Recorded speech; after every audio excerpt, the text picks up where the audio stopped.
Good morning dear friends. ગયા લેક્ચરમાં આપણે ત્રુટીઓના સંયોજનની વાત કરી હતી. તેમાં ખાસ કરીને સરવાળા અને બાદબાકીની પ્રક્રિયાના પરિણામમાં ત્રુટી કેવી રીતે ગણવી, તે પ્રમાણે ગુણાકાર ભાગાકારના પરિણામમાં ત્રુટી અને ઘાતાંક સાથે જો સંખ્યાઓ હોય તો તેની પ્રક્રિયામાં પણ પરિણામમાં ત્રુટી કેવી રીતે ગણવી તે આપણે ગયા વખતે ભણ્યા હતા. અને આ બધી પ્રક્રિયા પર આધારિત ઉદાહરણો 2.8, 2.9, 2.10 અને 2.11 આપણે સમજ્યા હતા. તમે બધાએ આ ઉદાહરણો નોટબુકમાં લખી લીધા હશે. આજની વાત કરીએ વિદ્યાર્થી મિત્રો, તો આજે આપણે સાર્થક સંખ્યાઓ વિશે ભણીશું. આ સાર્થક સંખ્યાઓ નક્કી કરવા માટેના કેટલાક નિયમો છે, તે નિયમોની વાત કરશું આપણે. અને ઉદાહરણોમાં 2.12, 2.13 અને 2.14 આપણે આજે ભણવાના છીએ. વિદ્યાર્થી મિત્રો, 2.12 ઉદાહરણ નંબર 2.12 આપણે શરૂઆતમાં લઈ લઈશું, કારણ કે તે ત્રુટીઓ પર આધારિત છે. ત્યાર પછી સાર્થક સંખ્યાનો મુદ્દો આપણે શરૂ કરીએ. ઉદાહરણ 2.12 પ્રશ્ન વાંચી લઈએ. પહેલા, સાદા લોલકના દોલનોનો આવર્તકાળ t = 2π√L/g છે. વિદ્યાર્થી મિત્રો, આ સૂત્ર તમારે સ્વીકારી લેવાનું છે. પ્રકરણ 2માં આપણે અલગ રીતે આની સાબિતી પણ કરશું અને વધુ ડિટેલમાં પ્રકરણ નંબર 14માં તમારે આ સૂત્ર આવશે. 1 મિલીમીટરની ચોકસાઈ સાથે માપેલી લંબાઈ L = 20 સેન્ટીમીટર અને 1 સેકન્ડ વિભેદનવાળી કાંડા ઘડિયાળથી 100 દોલનો માટે માપેલ સમય 90 સેકન્ડ જેટલો મળે છે, તો જીનું મૂલ્ય કેટલી ચોકસાઈથી નક્કી થયું હશે? આવો પ્રશ્ન છે વિદ્યાર્થી મિત્રો. અહીંયા યાદ રાખો તમે કે જે ચોકસાઈ આપેલી છે તે લઘુત્તમ માપ થયું અને લઘુત્તમ માપની ત્રુટી તે તેના લઘુત્તમ માપ જેટલી જ આપણે લેતા હોઈએ છીએ. એટલે લંબાઈના માપનમાં ત્રુટીનું મૂલ્ય 1 મિલીમીટર અથવા તો 0.1 સેન્ટીમીટર થશે, કારણ કે અહીંયા સેન્ટીમીટરમાં છે. તે જ રીતે દોલનોનો સમય જે માપીએ છીએ તેમાં 1 સેકન્ડ વિભેદનવાળી કાંડા ઘડિયાળ છે, તો 90 સેકન્ડના કુલ સમયમાં ત્રુટીનું મૂલ્ય 1 સેકન્ડ થાય, પરંતુ આપણે 100 દોલનો અહીંયા લીધેલા છે. વધુ દોલનો લેવાનો ફાયદો જે છે કે ત્રુટીનું મૂલ્ય ઓછું કરી શકાય. તો અહીંયા સમયના માપનની ત્રુટી 1 સેકન્ડ ખરી, પણ તેને 100 વડે ભાગશું એટલે આ ત્રુટીનું મૂલ્ય 0.01 સેકન્ડ જેટલું નાનું થઈ જશે. તો આ ત્રુટીઓ સાથે દાખલો કેવી રીતે ગણાય જોઈ લઈએ આપણે. સૌ પ્રથમ આપણે ગુરુત્વ પ્રવેગ શોધવાનો છે. તો જે સૂત્ર અહીંયા આપેલું હતું ટીના સ્વરૂપમાં હતું, તેમાં જીને કરતાં બનાવી દઈએ અને તે માટે બંને બાજુ વર્ગ કરવો પડશે. અને ત્યાર પછી તમે જીને કરતાં બનાવશો તો આવું સૂત્ર તમને મળે 4π² L/t². હવે લંબાઈના માપનમાં ત્રુટી કેટલી વિદ્યાર્થી મિત્રો? તો તેના લઘુત્તમ માપ જેટલી. એટલે લંબાઈના માપનમાં કંઈ વધારે વિચારવાની જરૂર નથી. પણ સમયના માપનની ત્રુટી આપણે સમજીએ. તો સમય પહેલાં તો આવર્તકાળ અહીંયા સૂત્રમાં જે આવે છે કેપિટલ T, તે આવર્તકાળ કહેવાય. અહીંયા આપણે 100 દોલનનો સમય માપ્યો જે 90 સેકન્ડ મળ્યો. હવે આવા એક દોલનનો સમય તેને આવર્તકાળ કહેવાય. તો આવર્તકાળ શોધવા માટે કુલ સમયને આપણે દોલનની સંખ્યા વડે ભાગવું પડે, તો એક દોલનનો સમયગાળો મળશે. એટલે t/n કરવું પડશે. અહીંયા સ્મોલ ટીની કિંમત 90 સેકન્ડ અને n દોલનની સંખ્યા એટલે કે 100 થશે. અચ્છા, હવે આ સમયગાળામાં ત્રુટી કેટલી? મેં તમને પહેલાં વાત કરી કે ડેલ્ટા સ્મોલ ટી તે કુલ માપનની ત્રુટી થશે 1 સેકન્ડ જેટલી. પરંતુ અહીંયા આપણે 100 દોલન લીધા છે, તો આ ત્રુટીને n વડે ભાગી દઈએ તો આવર્તકાળના માપનની ત્રુટી આપણને મળશે. તો વિદ્યાર્થી મિત્રો, અહીંયા આપણે ડેલ્ટા ટીની જરૂર છે. તો ડેલ્ટા T/T જો કરીએ આપણે ડેલ્ટા ટી બાય આ બંને સૂત્રોનો ગુણોત્તર લઈએ તો delta T divide by capital T જે આવર્તકાળની સાપેક્ષ ત્રુટિ બનશે. તો જમણી બાજુ પણ બંને પદોનો ગુણોત્તર થશે, જ્યાં n કેન્સલ થઈ જતા જમણી બાજુ શું આવશે વિદ્યાર્થી મિત્રો? Delta small T divide by delta small T divide by T. તો અહીંયા આપણને આવર્તકાળની જે ત્રુટિની જરૂર છે તે આપણને કુલ સમય માપનની ત્રુટિ ભાગ્યા સમય જે આપણે માપ્યો છે તે 90 સેકન્ડ બંનેનો ગુણોત્તર લેવાથી મળશે. તો હવે અંતિમ પરિણામમાં ત્રુટિ કેટલી મળશે? તો આ સૂત્રને આપણે જીની ત્રુટિ માટે ફેરવીએ તો જીમાં ઉદ્ભવતી સાપેક્ષ ત્રુટિ, કારણ કે અહીંયા ગુણાકાર ભાગાકારની પ્રક્રિયાઓ છે તો આપણે સાપેક્ષ ત્રુટિ મેળવી શકીએ. તો જીના માપનમાં ઉદ્ભવતી સાપેક્ષ ત્રુટિ ડેલ્ટા જી અપોન જી બરાબર જમણી બાજુ 4 પાઈ અચળાંક છે તેમાં કોઈ ત્રુટિ હોય નહીં, તો એલની ત્રુટિ delta L by L plus ટીની ત્રુટિ ડેલ્ટા ટી બાય ટી થશે, પરંતુ ટીની ઘાતાંક 2 છે તો ઘાતાંકના નિયમ પ્રમાણે 2 ગુણાકારમાં આવે. તો ધ્યાન રાખો વિદ્યાર્થી મિત્રો, સૂત્રોમાં આવતી અચળ કિંમતો જેમ કે અહીંયા 4 પાઈ સ્ક્વેર, તો આવી કિંમતો ત્રુટિ રહિત હોય છે. ત્રુટિની ગણતરીમાં તેનાથી કોઈ ફેર પડતો નથી. તો આમાં કિંમતો મૂકીએ આપણે ડેલ્ટા એલ બાય એલ.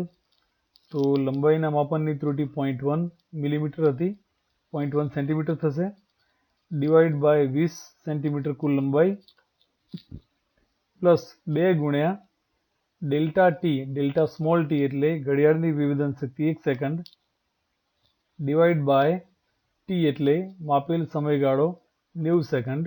તો આ બધી કિંમતો મૂકીને સાદરૂપ તમે આપશો તો 0.027 આવું મૂલ્ય તમને અહીંયા મળશે. વિદ્યાર્થી મિત્રો, જો પ્રતિશત ત્રુટિમાં ફેરવવું હોય તો ડાબી તરફ અને જમણી તરફ બધી કિંમતોને 100 વડે ગુણી દઈએ તો અહીંયા તમને પ્રતિશત ત્રુટિ મળશે. આ સૂત્ર મુજબ 2.7% થશે, 2.7, પરંતુ તેને જો રાઉન્ડ ઓફ કરવામાં આવે તો એ 3% લખી શકાય. આ રાઉન્ડ ઓફ કરવા માટેના પણ નિયમો છે જેના આપણે આજે અભ્યાસ આગળ કરશું. હવે વાત કરીએ સાર્થક અંકોની. વિદ્યાર્થી મિત્રો, પહેલી વાત એ કે સાર્થક અંકો શું છે અને શા માટે જરૂરી છે. તો આપણે જાણીએ છીએ કે દરેક માપનમાં ત્રુટિ હોય. માપન ગમે તેટલું સચોટ હોય પણ સાધનની લઘુત્તમ માપશક્તિ તે ત્રુટિ ગણાય. તો દરેક માપનમાં કમસે કમ લઘુત્તમ માપ જેટલી ત્રુટિ તો રહેવાની જ. હવે માપનમાં પરિણામો એવી રીતે દર્શાવવા જોઈએ કે જેથી માપનની સચોટતા એટલે કે તેનું લઘુત્તમ માપ સ્પષ્ટ થાય. લઘુત્તમ માપથી પણ આગળ વધારે સૂક્ષ્મ આંકડા દર્શાવવા જોઈએ નહીં. માપનમાં દર્શાવાતા પરિણામો એક સંખ્યા હોય છે તે તમે જાણો છો, જેમાં બધા જ વિશ્વસનીય અંકો એટલે કે જે અંકો ચોક્કસ છે તેની સાથે પ્રથમ અચોક્કસ અંકનો પણ સમાવેશ થતો હોય છે. વિદ્યાર્થી મિત્રો, આ પ્રથમ અચોક્કસ અંક એટલે એવો આંકડો કે જે માપનમાં સૌથી નાનો છે અને સાધનના વિભેદનના ક્રમનો છે, તો તે આંકડાને આપણે અચોક્કસ અંક કહીશું. તો માપનની સંખ્યામાં હંમેશા વિશ્વસનીય અંકોની સાથે એક અચોક્કસ અંકનો પણ સમાવેશ થાય છે. તો વિશ્વસનીય અંકોની સાથે પ્રથમ અચોક્કસ અંક સાથેની આપણે જો સંખ્યા રજૂ કરીએ તો આ સંખ્યાને સાર્થક અંકો કહીશું આપણે. આ બધા આંકડા જેમાં વિશ્વસનીય અંકો આવે અને પ્રથમ અચોક્કસ અંકનો પણ સમાવેશ થાય, તો આટલા અંકો એ સંખ્યાના સાર્થક અંકો કહેવાય. એક વ્યાખ્યા તરીકે તમે યાદ રાખશો. માપનના પરિણામમાં સાર્થક અંકોથી વધુ અંકો ક્યારેય દર્શાવવા જોઈએ નહીં. વિદ્યાર્થી મિત્રો, જો તેમ કરવા જઈએ તો પરિણામ આપણને ગેરમાર્ગે દોરશે. જેમ કે સાદી માપપટ્ટીથી સેન્ટીમીટરમાં માપ લઈએ તો માપપટ્ટીનું લઘુત્તમ માપ 0.1 સેન્ટીમીટર ગણાય. જો આપણે પરિણામમાં પોઈન્ટ પછી વધુ આંકડા દર્શાવીએ તો પોઈન્ટ પછી એક ડિજિટ સિવાયના બાકીના અંકોનું કોઈ મહત્વ હોતું નથી, તે ચોક્કસ હોતા નથી, તેમાં ભૂલો હોવાની શક્યતા રહેલી છે. જો તેમ છતાં પણ તેને દર્શાવીએ તો એ આખા માપનને આપણને ગેરમાર્ગે દોરે તેવું બની શકે. તો સાર્થક અંકોથી વધુ અંકો ક્યારેય દર્શાવવા જોઈએ નહીં. સાર્થક અંક માપનની લઘુત્તમ માપ શક્તિ પર આધારિત સચોટતા દર્શાવે છે. આપણે જાણીએ છીએ વિદ્યાર્થી મિત્રો કે અગાઉ વાત કરી તેમ કે જે પ્રથમ અચોક્કસ અંક જે આપણે વાત કરી તે લઘુત્તમ માપના ક્રમનો હોય છે. તો એની આગળના બધા અંકો એ વિશ્વસનીય હોય છે. તો આ બધા અંકોને આપણે સાર્થક અંકો તરીકે દર્શાવીએ તો સાર્થક અંક એ માપનની લઘુત્તમ માપ આધારિત સચોટતા દર્શાવશે અહીંયા. એટલે કે ત્યાં સુધીના જ મૂલ્યો આપશે જ્યાં સુધી સાધનની સચોટતા હોય. કોઈ માપનને જુદા જુદા એકમોમાં પરિવર્તિત કરવામાં આવે વિદ્યાર્થી મિત્રો તો તેનાથી સાર્થક અંકોની સંખ્યા બદલાતી નથી. દાખલા તરીકે આપણે 2.3 સેન્ટીમીટર તેવું માપન કર્યું. હવે તેને જો મિલીમીટરમાં દર્શાવીએ તો 23 મિલીમીટર થશે. પણ આ બંને કેસમાં સાર્થક અંકોની સંખ્યા 2 જ રહેશે. તે આપણે સાર્થક અંકોના નિયમો ભણીશું તેમાં તમને ખ્યાલ આવશે. સાર્થક અંકો માટેના નિયમો. તો સૌથી અગત્યનો મુદ્દો આ છે વિદ્યાર્થી મિત્રો આજનો, કયા નિયમોને આધારે સાર્થક અંકો નક્કી થાય. પ્રથમ નિયમ જોઈએ આપણે તો બધા જ શૂન્યેતર અંકો સાર્થક અંકો છે. શૂન્યેતર એનો મતલબ થાય શૂન્ય સિવાયના. તો કોઈ બી માપનનો આંકડો જો રજૂ કરેલો હોય તો તેમાં શૂન્ય સિવાયના બધા આંકડા એટલે કે 1 2 3 4 5 6 7 8 અને 9 આ આંકડા જ્યાં પણ આવતા હોય આ બધા અંકોને આપણે સાર્થક અંકો ગણીશું. ઉદાહરણ જોઈએ. દાખલા તરીકે અહીંયા 2-3 કિંમતો આપેલી છે જેમાં જે નિયમ છે તેની જ વાત કરશું આપણે. તો તેમાં ગ્રીન કલરથી દર્શાવેલા શૂન્યેતર અંકો થયા. તો આ અંકો જે છે તે સાર્થક અંકો ગણાશે. બીજો નિયમ જોઈએ વિદ્યાર્થી મિત્રો, શૂન્યેતર અંકો સાર્થક અંકો છે તેનો મતલબ એ થયો કે બાકીના બધા નિયમો હવે શૂન્યાંકો માટેના જ થયા. એટલે કે કયા શૂન્યને સાર્થક ગણવા કે ન ગણવા બાકી બધા નિયમો હવે શૂન્યો માટેના જ છે. બીજો નિયમ જોઈએ. સંખ્યામાં જો દશાંશ ચિહ્ન હોય, દશાંશ ચિહ્ન વાળી સંખ્યાની વાત કરીએ તો તે ગમે ત્યાં હોય તો પણ બે શૂન્યેતર અંકોની વચ્ચે આવેલા બધા જ શૂન્યાંકો સાર્થક અંક છે. બે શૂન્યેતર એટલે બે શૂન્ય સિવાયના આંકડાની વચ્ચે જો શૂન્યાંકો આવતા હોય તો આવા શૂન્યાંકો સાર્થક અંકો થશે. જેમ કે અહીંયા મેં ઉપર એક આંકડો દર્શાવેલો છે તેમ વચ્ચેના બે શૂન્યાંકો 1 અને 8 બે શૂન્યેતર અંકોની વચ્ચેના થયા તેથી તે સાર્થક અંકો ગણાશે. જોઈએ આપણે તો એ જ ઉદાહરણ મેં અહીંયા ફરીથી લખ્યું છે. તો આપણે માત્ર નિયમમાં આવતી બાબતો પર અહીંયા ફોકસ કરશું. 1 અને 8 તો સાર્થક છે જ પહેલેથી, તે આપણને ખબર છે. પણ આ બે શૂન્યેતરની વચ્ચે જે શૂન્યાંકો આવે છે તે સાર્થક ગણાશે અહીંયા. તે જ રીતે આ બીજો સંખ્યા જુઓ, બીજો અંક, તેમાં પણ આ બે શૂન્ય એની આજુબાજુ શૂન્યેતર આંકડા આવતા હોવાથી આ બંને શૂન્યાંકો સાર્થક ગણાશે. હજી ઉદાહરણ જોઈએ આપણે. આ એક અલગ સંખ્યા લખેલી છે જેમાં ઘણા બધા શૂન્યાંકો છે વિદ્યાર્થી મિત્રો. તો અહીંયા બે શૂન્યેતરની વચ્ચે આવતો શૂન્યાંક તો આ જ ગણાય.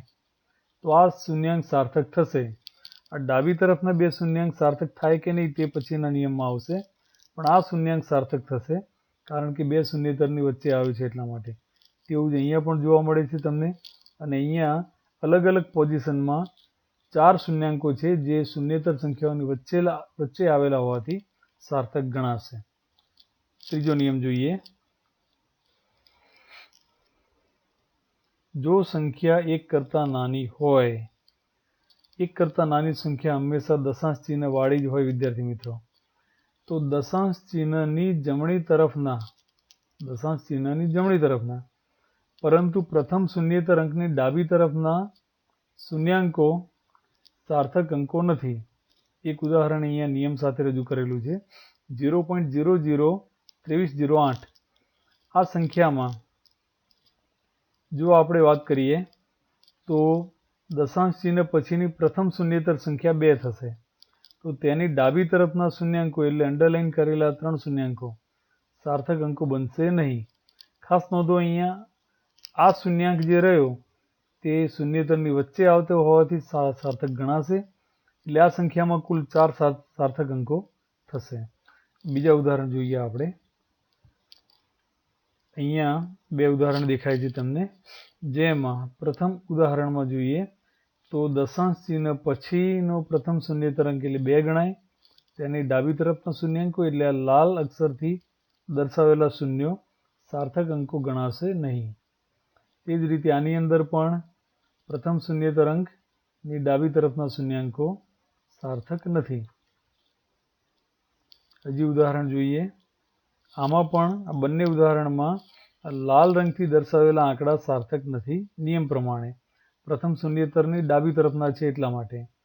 આની અંદર ખાસ જુઓ, પ્રથમ શૂન્ય તરંગ 1 થયો, તેની ડાબી તરફના 2 શૂન્યાંક સાર્થક નથી, પરંતુ આ શૂન્ય 1 અને 5 એટલે કે શૂન્યતરની વચ્ચે આવેલો હોવાથી તે સાર્થક ગણાશે. આ બે નહીં ગણાય. આ કેસમાં સાર્થક અંકોની સંખ્યા 3 કહેવાય. આમાં સાર્થક અંક 1 જ થશે, આમાં 2 અને આમાં 1 થશે. ચોથો નિયમ, દશાંશ ચિહ્ન સિવાયની સંખ્યા એટલે કોઈ પૂર્ણાંક સંખ્યા, મોટી સંખ્યા 1 કરતા, દશાંશ ચિહ્ન સિવાયની સંખ્યામાં અંતિમ શૂન્ય તરંગની જમણી તરફના શૂન્યાંકો સાર્થક નથી. તો વિદ્યાર્થી મિત્રો, આ ઉદાહરણ જોવા એટલે ખ્યાલ આવશે. આ દશાંશ ચિહ્ન સિવાયની સંખ્યાઓ થઈ, પોઈન્ટ ક્યાંય આવતો નથી. તેમાં અંતિમ શૂન્યતર પહેલા કેસમાં 2 થશે, તેના પછીના શૂન્યાંકો એટલે કે આ ત્રણેય મીંડા સાર્થક અંકોમાં ગણાશે નહીં. તેવું જ અહીંયા પણ જુઓ, એક પછીના 2 શૂન્યાંકો સાર્થક નથી. 25,000 એમાં 5 અંતિમ શૂન્ય તરંગ થયો, તેના પછીના શૂન્યાંકો સાર્થક નથી. આવું એટલા માટે વિદ્યાર્થી મિત્રો કે જ્યારે એકમમાં પરિવર્તન કરવામાં આવે ત્યારે આવા શૂન્યો વધી જતા હોય છે. દાખલા તરીકે આપણે કોઈ માપન 25 મીટર કર્યું, 25 મીટર, તો તેમાં 2 જ સાર્થક અંકો હશે, 2 અને 5. પરંતુ જો તેને મિલીમીટરમાં લખીએ તો 25,000 મિલીમીટર બની જાય. પણ આપણે પહેલાં જ વાત કરી કે એકમ બદલવાથી સાર્થક અંકોની સંખ્યા બદલાવી જોઈએ નહીં. તો પાછળ જે શૂન્ય ઉમેરાયા તે એકમના પરિવર્તનથી તેમાં ઉમેરાયા છે, તેથી તેને સાર્થક ગણવા જોઈએ નહીં. છેલ્લો નિયમ જોઈએ આપણે. દશાંશ ચિહ્નવાળી સંખ્યામાં અંતિમ શૂન્યતર અંક પછીના બધા જ શૂન્યાંકો સાર્થક અંકો છે. વિદ્યાર્થી મિત્રો, તમને થોડું નવાઈ જેવું લાગશે, પરંતુ અંતિમ શૂન્યતર પછીના શૂન્યાંકો દશાંશ ચિહ્નવાળી સંખ્યામાં તેને સાર્થક ગણવામાં આવે છે.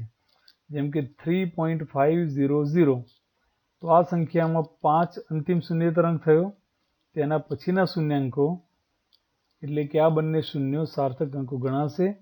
આ સંખ્યામાં 4 અંકો સાર્થક બનશે. તે જ રીતે બીજું આપણે અહીંયા જોઈએ, એક ઉદાહરણ અહીંયા નિયમ સાથે આપેલું છે. તેમાં દશાંશ ચિહ્નવાળી સંખ્યા છે, અંતિમ શૂન્યતર અંક 9, તેના પછીના 2 શૂન્યાંકો સાર્થક ગણાય. આ બંને શૂન્યાંકો સાર્થક થશે.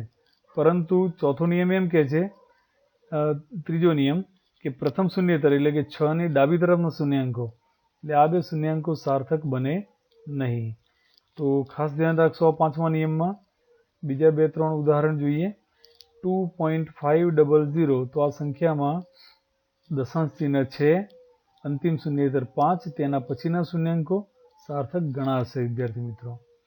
તે જ રીતે 0.40, આમાં જુઓ ખાસ, દશાંશ ચિહ્નવાળી સંખ્યા, અંતિમ શૂન્યતર ગણો જે પ્રથમ 4 છે, તો અંતિમ શૂન્યતર પછીનો શૂન્યાંક એટલે કે આ શૂન્ય ગ્રીન કલરથી બતાવેલો સાર્થક ગણાય, પણ આ શૂન્ય સાર્થક ગણાય નહીં તેવું આપણે ત્રીજા નિયમમાં ભણી ગયા. અહીંયા પણ જુઓ કયા શૂન્યાંકો સાર્થક છે, કયા નહીં. શૂન્યાંકો માટેના બધા નિયમ અહીંયા આવી ગયા. જેમ કે 8 અને 2 શૂન્યતરની વચ્ચેના શૂન્યાંક સાર્થક. પછી દશાંશ ચિહ્નવાળી સંખ્યા છે માટે અંતિમ શૂન્યતર પછીના શૂન્યાંકો તો સાર્થક, અને તેની આગળ પ્રથમ શૂન્યતરની આગળના શૂન્યાંકો ડાબી તરફના, તો આ 2 સાર્થક ગણાય નહીં. અહીંયા લાલ રંગના આંકડા સાર્થક છે, ગ્રીન કલરના સાર્થક છે, લાલ કલરના સાર્થક નથી.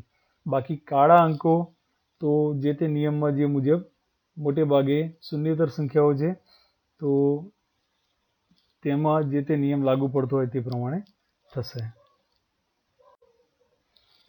વિદ્યાર્થી મિત્રો, સાર્થક અંકોનું કન્ફ્યુઝન દૂર કરવા માટે માપનમાં સામાન્ય રીતે સંખ્યાઓને વૈજ્ઞાનિક સ્વરૂપમાં દર્શાવવામાં આવતી હોય છે.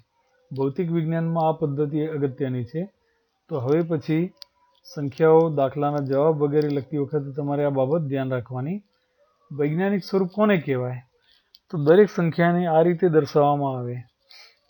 સંખ્યામાં એક જ પૂર્ણાંક આંકડો રાખી બાકીના જે આંકડા છે તેને પોઈન્ટમાં આપણે પરિવર્તિત કરી દઈએ.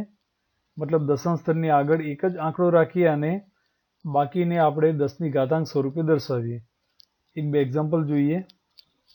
દાખલા તરીકે 12,000 લખવા છે, તો અહીંયા આ રીતે ન લખતા દશાંશ સ્થળની ડાબી તરફ એક જ આંકડો આવે તેવી રીતે. તો 1 અને 2ની વચ્ચે એક પછી તરત દશાંશ ચિહ્ન મૂકી દેવાનું. તો 1.2 અથવા તો 1.2000 લખાય. પરંતુ મૂલ્ય બદલાય નહીં એટલા માટે જે આ પોઈન્ટ આપણે જે અહીંયા ગણી શકીએ, ડાબી તરફ 4 સ્ટેપ ખસ્યા તો એટલી ધન ઘાતાંક 10ની ધન ઘાતાંક વડે આને ગુણવું પડે. તો સંખ્યા 1.2 ગુણ્યા 10ની 4 ઘાત થશે. આ બંને સંખ્યાઓ છે સરખી, પણ આ જમણી તરફની સંખ્યા વૈજ્ઞાનિક સંખ્યા કહેવાય. તે જ રીતે બીજું ઉદાહરણ જુઓ.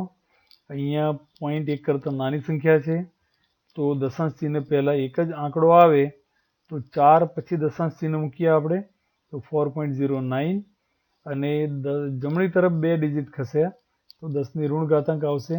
યાદ રાખો, પોઈન્ટ જો ડાબી તરફ ખસે તો ઘાતાંક ધન થશે, જેટલા સ્થાન ખસો તેટલી ઘાતાંક આવે, અને જો પોઈન્ટ જમણી તરફ ખસેડો તો ઘાતાંક ઋણ આવે, જેટલા સ્થાન ખસે તેટલી ઋણ ઘાતાંક અહીંયા આવશે. તે જ રીતે ત્રીજું ઉદાહરણ જુઓ. 0.15 ન લખતા 1.5 × 10⁻1 લખી શકાય.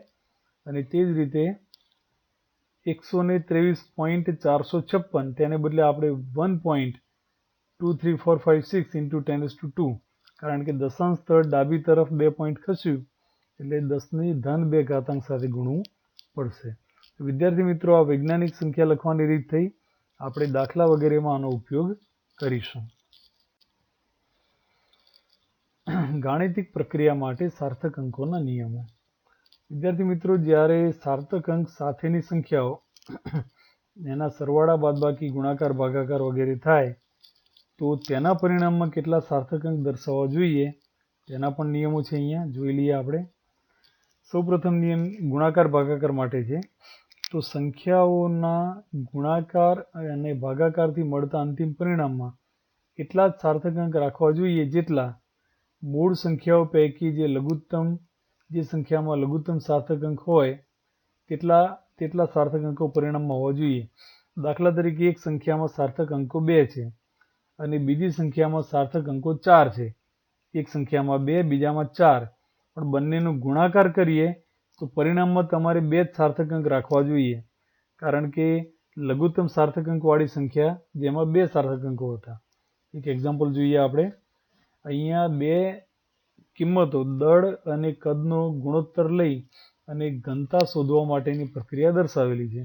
તો વિદ્યાર્થી મિત્રો, અંશમાં દળ જુઓ તમે, જેમાં સાર્થક અંકો આપણે નિયમ ભણી ગયા એ પ્રમાણે 4 સાર્થક અંકો છે, અને છેદમાં કદમાં 3 સાર્થક અંકો રહેલા છે. બધા જ શૂન્યતર છે એટલે સાર્થક ગણાય. જો આનો કેલ્ક્યુલેટરથી તમે ભાગાકાર કરશો તો આ સંખ્યા આના કરતાં મોટી આવશે, મતલબ કે વધુ આંકડા આવશે. પરંતુ અંશમાં રહેલી સંખ્યામાં સાર્થક અંક 4 છેદમાં 3 છે, તો બેમાંથી લઘુત્તમ સાર્થક અંક એ છેદમાં કદની અંદર થયા, તો પરિણામમાં પણ 3થી વધુ સાર્થક અંક લખી શકાય નહીં. તેથી નિયમ પ્રમાણે આપણે બાકીના આંકડા અહીં અવગણી અને 3 જ સાર્થક અંકો રાખશું. બીજું એક ઉદાહરણ જુઓ. પ્રકાશની ઝડપ અહીંયા આપેલી છે, જેમાં સાર્થક અંક જોઈએ આપણે તો 3 સાર્થક અંકો છે. અહીંયા યાદ રાખો નિયમ, દશાંશ સ્થળ પછીના શૂન્યાંકો સાર્થક ગણાય. ઓકે, તો આ 3 સાર્થક અંકો એ બનશે. તે જ રીતે 1 યર એને જો દિવસમાં ફેરવવામાં આવે તો તેની અંદર સાર્થક અંકોની સંખ્યા 5 છે. ઓકે, અને તેનો એકમ પરિવર્તન કરી અને જો આપણે સેકન્ડમાં ફેરવીએ તો અહીંયા પણ 5 સાર્થક અંક જાળવી રાખવા પડશે. બાકીનું 10ના ઘાતાંક સ્વરૂપે આ વૈજ્ઞાનિક સંખ્યા થઈ ગઈ. વિદ્યાર્થી મિત્રો, તો વૈજ્ઞાનિક સંખ્યા સ્વરૂપે અહીંયા બતાવ્યું છે, પણ સાર્થક અંકો 5 જાળવી રાખ્યા છે એકમ પરિવર્તન કર્યું ત્યારે. અચ્છા, હવે આપણે આટલી સેકન્ડમાં આટલા વેગથી પ્રકાશે કાપેલું અંતર જોઈએ છે, તો એક આ સંખ્યા એટલે કે પ્રકાશનો વેગ અને સમયગાળો આ સંખ્યા બંનેનો ગુણાકાર કરવો પડશે. તો ગુણાકાર કર્યા પછી સાર્થક અંકો દેખીતી વાત છે કે 5 કે તેથી વધારે આવશે, પરંતુ બંને ગુણાકાર પામતી સંખ્યામાં લઘુત્તમ સાર્થક અંક 3 હતા, તો પરિણામમાં 3 થી વધુ સાર્થક અંક લખી શકાય નહીં. તો આમ તો મૂલ્ય તમે ભણેલા છો વિદ્યાર્થી મિત્રો, તો તેની અંદર 3 જ સાર્થક અંક રાખી અને લખીએ તો 9.47 ગુણ્યા 10⁻15 આ રીતે તમે 3 સાર્થક અંક સાથે પરિણામ લખી શકશો. તેવો જ નિયમ સરવાળા અને બાદબાકી માટે. તો અહીંયા સેજ જુદી બાબત છે. જુઓ તમે, સંખ્યાઓના સરવાળા અને બાદબાકીથી તે સંખ્યાઓમાંથી લઘુત્તમ દશાંશ સ્થળો ધરાવતી સંખ્યામાં જેટલા દશાંશ સ્થાનો હોય તેટલા જ દશાંશ સ્થાનો અંતિમ પરિણામમાં રાખવા જોઈએ. એક વાત પર ધ્યાન આપો, ગુણાકાર ભાગાકારમાં આપણે કુલ સાર્થક અંક ધ્યાનમાં રાખતા હતા અને ગુણાકાર કે ભાગાકાર પામતી સંખ્યામાં લઘુત્તમ સાર્થક અંક જેમાં હોય તેટલા જ સાર્થક અંક પરિણામમાં રાખતા હતા. સરવાળા બાદબાકીમાં તમારે કુલ સાર્થક અંક જોવાના નથી, પણ દશાંશ સ્થળ પછીની સંખ્યા જોવાની છે. તો દશાંશ સ્થળ પછી જેટલા લઘુત્તમ દશાંશ સ્થાનો હોય તેટલા જ દશાંશ સ્થાન પરિણામમાં રાખવા જોઈએ. એક નાનકડું એક્ઝામ્પલ જોઈએ આપણે અહીંયા. તો બે સંખ્યાઓની બાદબાકી કરેલી છે, દશાંશ સ્થળ પછી 3 આંકડા, અહીંયા પણ દશાંશ સ્થળ પછી 3 આંકડા. હવે બાદબાકી કર્યા પછીની સંખ્યા ગમે તે મળતી હોય, પણ તેની અંદર દશાંશ સ્થળ પછી 3 આંકડાથી વધારે આંકડા રાખવા જોઈએ નહીં. તેને આપણે વૈજ્ઞાનિક સ્વરૂપે દર્શાવીએ તો આ રીતે લખી શકાય. અહીંયા સાર્થક અંક એક જ થશે, તે ધ્યાન રાખો.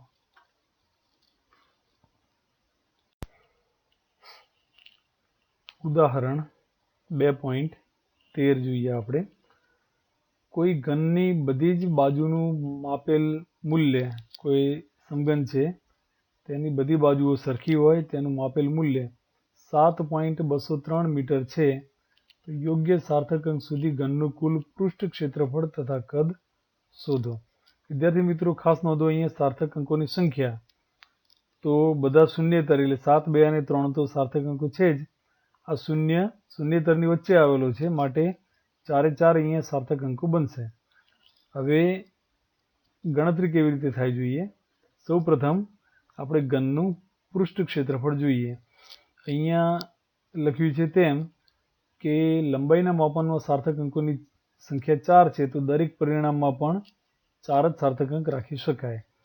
હવે કોઈ એક બાજુનું ક્ષેત્રફળ એટલે લંબાઈનો વર્ગ થશે, તેવી 6 બાજુઓ, તો 6 ગુણ્યા લંબાઈનો વર્ગ કરવાથી કુલ પૃષ્ઠ ક્ષેત્રફળ મળે. આ કિંમતને સાદરૂપ આપશો તો આટલો મોટો લાંબો આંકડો મળશે વિદ્યાર્થી મિત્રો. આની અંદર જુઓ તો 1, 2, 3, 4, 5, 6, 7, 8, 9 આંકડા છે, પરંતુ આપણે પહેલા જ વાત કરી કે સાર્થક અંકો તો 4 જ હતા, એટલે આ પરિણામમાં પણ 4 જ અંકો સાર્થક ગણાય, 4 જ અંકો હોવા જોઈએ. તો આ ડાબી તરફથી શરૂ કરો, 1, 2, 3 અને 4, એટલે આટલે સુધી અંકો રાખવા જોઈએ. હવે ખાસ જુઓ વિદ્યાર્થી મિત્રો, તે પછીના આંકડા સાર્થક નથી, એટલે કે 9 થી શરૂ કરી અને પાછળના બધા આંકડા સાર્થક નથી, તો આપણે તેને લખવાના રહેતા નથી, પણ તેને નીકાળતા પહેલા આપણે રાઉન્ડ ઓફ કરવા પડશે. રાઉન્ડ ઓફ માટેના નિયમો તમે 9મા 10મા ધોરણમાં ભણ્યા હશો, તમને ખ્યાલ જ હશે કે જો 5 કરતાં મોટી સંખ્યા હોય તો તેની આગળના આંકડામાં આપણે 1 ઉમેરીએ છીએ, 5 કરતાં નાની સંખ્યામાં આપણે ઉમેરતા નથી. અને સંખ્યા જો એક્ઝેક્ટ 5 હોય તો એની આગળનો આંકડો જો એકી સંખ્યા હોય તો 1 ઉમેરવો, બેકી હોય તો 9 ઉમેરવો. તો આ નિયમનો આપણે ઉપયોગ કરશું. તો અહીંયા તો 9 એ 5 કરતાં મોટી સંખ્યા છે, તો તેની આગળના આંકડામાં 1 ઉમેરાય એટલે 2ની જગ્યાએ 3 થશે. તો અંતિમ પરિણામ અહીંયા 311.3. આને વૈજ્ઞાનિક સંખ્યામાં રજૂ કરવું હોય તો કરી શકાય. તે પ્રમાણે કદ જો શોધીએ તો લંબાઈનો ઘન થશે, અહીંયા સમઘન છે એટલા માટે. તેનું પરિણામ જુઓ, તેમાં પણ 9 આંકડા મળ્યા, પરંતુ 4 સિવાયના બાકીના આંકડા સાર્થક નથી. તો આ ડાબી તરફથી શરૂ કરો, 3, 7, 3.7 અહીંયા સુધી સાર્થક અંકો ગણી શકાય, બાકીના રાઉન્ડ ઓફ થશે. તો 7 પછીનો આંકડો 1 છે, જે 5 કરતાં નાનો હોવાથી 7માં કંઈ ઉમેરવાનું રહેતું નથી. તો અંતિમ પરિણામ 373.7 તમને મળે. તે જ પ્રમાણે ઉદાહરણ 2.14. અહીંયા 5.74 ગ્રામનો એક પદાર્થ 1.2 સેન્ટીમીટર ઘન જેટલો અવકાશ રોકે છે. તો સાર્થક અંકોને ધ્યાનમાં રાખીને તેની ઘનતા શોધો. દળ અને કદ અહીંયા આપેલા છે. વિદ્યાર્થી મિત્રો ખાસ નોંધો, દળમાં સાર્થક અંકોની સંખ્યા 3 અને કદમાં સાર્થક અંકોની સંખ્યા 2 જ છે. હવે તેની ગણતરી જોઈએ. દળના માપનમાં સાર્થક અંક 3 અને કદના માપનમાં 2. હવે અહીંયા બે સંખ્યાનો ભાગાકાર કરવો પડશે. તો ગુણાકાર ભાગાકારના નિયમ પ્રમાણે આપણે જોઈએ તો લઘુત્તમ સાર્થક અંકો જે બેમાંથી એકમાં જે એમાં લઘુત્તમ સાર્થક અંકો હોય, તો અહીંયા કદમાં લઘુત્તમ સાર્થક અંક છે 2 જ છે, દળ કરતાં અહીંયા ઓછા છે. તો પરિણામમાં પણ સાર્થક અંકો 2 જ હોવા જોઈએ, તે ધ્યાન રાખશું આપણે. તો સૌથી પહેલાં ઘનતા શોધીએ. તો દળ ભાગ્યા કદ કરવાથી તમને આ ગુણોત્તરમાં વધુ આંકડા મળશે, પરંતુ 2 જ સાર્થક અંક રાખી અને તમારે પરિણામ લખવું જોઈએ. અંક ગણતરીએ ગણતરીના પરિણામોમાં સાર્થક અંકો. વિદ્યાર્થી મિત્રો કોઈ ખાસ બાબત આમાં છે નહીં, છતાં તમે પુસ્તકમાં એકાદ વાર વાંચવું હોય તો વાંચી લેશો. અહીંયા જે કિંમતો આપેલી છે મીટર પટ્ટીથી માપેલી એ 16.2 3 સાર્થક અંક અને 10.1 એમાં 3 સાર્થક અંક, બરાબર. તો લંબાઈની ત્રુટી મીટર પટ્ટીથી માપ્યું એટલે 0.1 સેન્ટીમીટર ત્રુટી ગણાય, તો એની નિરપેક્ષ ત્રુટી અને તેને અહીંયા ફેરવવામાં આવી પ્રતિશતમાં, જેનું સૂત્ર તમને ખબર છે. તે જ રીતે પહોળાઈના માપનમાં નિરપેક્ષ ત્રુટી તે લઘુત્તમ માપ જેટલી 0.1 સેન્ટીમીટર અને તેને પણ અહીંયા ફેરવી દીધી સાપેક્ષમાં, કારણ કે ગુણાકાર કરવાનો છે, તેથી સાપેક્ષ ત્રુટીઓનો સરવાળો થશે. તો આ બંને સાપેક્ષ ત્રુટી 0.6 અને 1 બંનેનો સરવાળો કરીએ તો 1.6% પરિણામમાં સાપેક્ષ ત્રુટી મળે. તેને ફરીથી નિરપેક્ષમાં ફેરવીએ તો 2.6 થશે. ગણતરીનું સૂત્ર તમે આગળ ભણ્યા છો. તો 2.6, પરંતુ જે અંતિમ પરિણામ આવશે તેમાં સાર્થક અંકોની સંખ્યા આ બંને માપનના સાર્થક અંક 3 હોવાથી સાર્થક અંકોની સંખ્યા 3 જ રહેશે. તો અહીંયા 164 રાઉન્ડ ઓફ કર્યા પછી 6ને રાઉન્ડ ઓફ કર્યા પછી 3માં એક ઉમેરાશે, 164 એ અંતિમ પરિણામ થયું. કારણ કે અહીંયા પોઈન્ટ પછી દશાંશ સ્થળ આવતું નથી, તો પછી અહીંયા ત્રુટીમાં દશાંશ સ્થળ પછી દર્શાવવાનો કોઈ મતલબ રહેતો નથી. તો તેને પણ રાઉન્ડ ઓફ આપણે કરી દઈએ તો 3 એ અહીંયા ત્રુટીનું માપ થશે. તે જ પ્રમાણે બીજા બે નિયમો પ્રાયોગિક પરિણામો માટે સંકળાયેલા છે. તમે એકાદ વાર વાંચી લેશો. તે સિવાય દાખલાઓ માટે તેનું ખાસ મહત્ત્વ નથી, તેમ કહું તો ચાલે. એકાદ વાર વાંચી લેશો. પ્રાયોગિક મૂલ્ય તેના જેવી જ વાત થઈ કે દરેક અવલોકનમાં જેટલા સાર્થક અંક હોય તેટલા જ પરિણામમાં હોવા જોઈએ, બરાબર. તો ત્રુટી જે છે એન પર આધારિત નહીં, પણ દરેક સંખ્યાના સાર્થક અંક પર આધારિત હોય છે. આજનું હોમવર્ક નોંધી લેશો વિદ્યાર્થી મિત્રો. સાર્થક અંક માટેના નિયમો ખૂબ અગત્યનો પ્રશ્ન છે, ખાસ તૈયાર કરી લેશો. 5 નિયમ ભણ્યા હતા આપણે. તો સાર્થક અંક માટેના નિયમો જણાવો.